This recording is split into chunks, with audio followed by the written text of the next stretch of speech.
Dedik ki bizim referansımız İslam'dır. Bu Türkiye'de bir ilk idi. İlk defa bir siyasi parti lafı dolandırmadan, eğip bükmeden bizim referansımız İslam'dır dedi diyebildi. Bu bizim en temel, en belirgin farkımızdır. Biz bir şey daha dedik. Biz dedik ki bizimkisi aslında bir parti davası değil. Bizim bir davamız var. Bizim bir sevdamız var. Bizim kutlu hedeflerimiz var.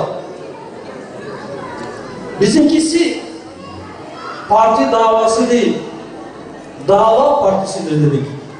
Bu davamıza hizmet edebilmek için şimdiye kadar, yani partiyi kurmadan önce yapmış olduğumuz hizmetlere aracı kıldığımız diğer şeyler neyse bu partide olur. Yani siyaset yapmak bizatihi hedef değildir bizim için.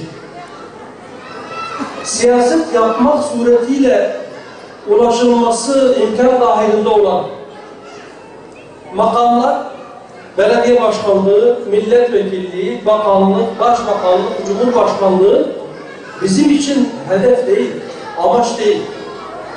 Bizim çok daha büyük bir amacımız var. Biz rıza-i ilahiye talibiz. Bizim hedefimiz olur. Yaptığımız her şeyde olduğu gibi. Tekbir! Tekbir! Son günlerde memleketin gündeminde bir operasyon var. Aslında bu operasyonun geçmişi çok kişinin söylediği gibi böyle 17 Aralık falan değil. Hatta bunun geçmişi 1 yıl falan değil. Çok daha eskilere dayanıyor. 1980 yılında askeri bir darbe oldu. Bir askeri junta memleketin yönetimine el koydu. 1982 yılında da yaptıkları anayasayı referanduma sundular. Bingöl'ün kardeşlerim o konuda tek örnektir. Junta anayasasına hayır deme yürekliğini gösteren tek vilayettir.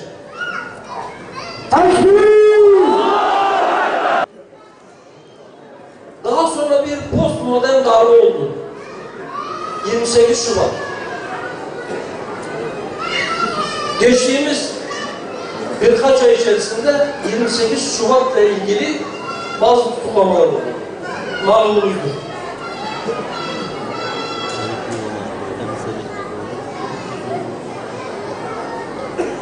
Sonra birileri dedi ki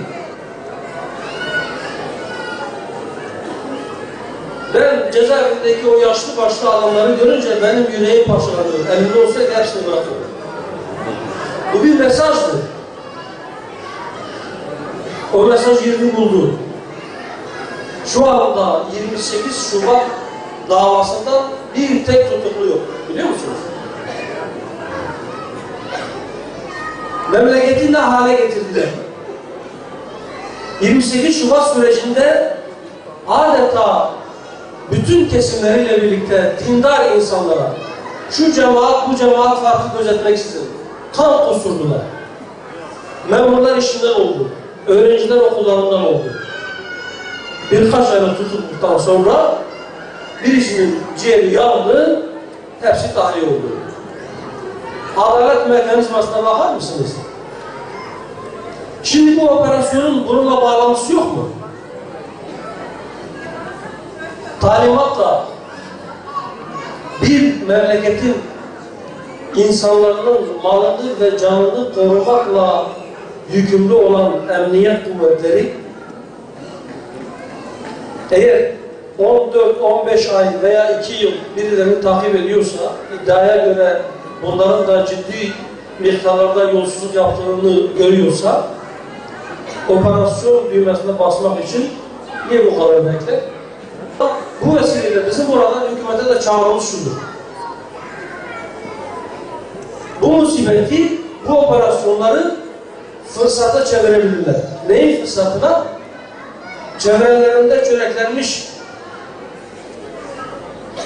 hortumcu, menfaatçi, vurguncu insanları temizlesinler çevrelerinde. Bu memleket bunu hak etmiyor. Usluba aslında değinmek bile istemiyor. Birbirlerine hitap ederken, birbirlerine seslenirken kullandıkları dil bu uslup. Beddualar bir Müslümana yakışacak cinsten değil.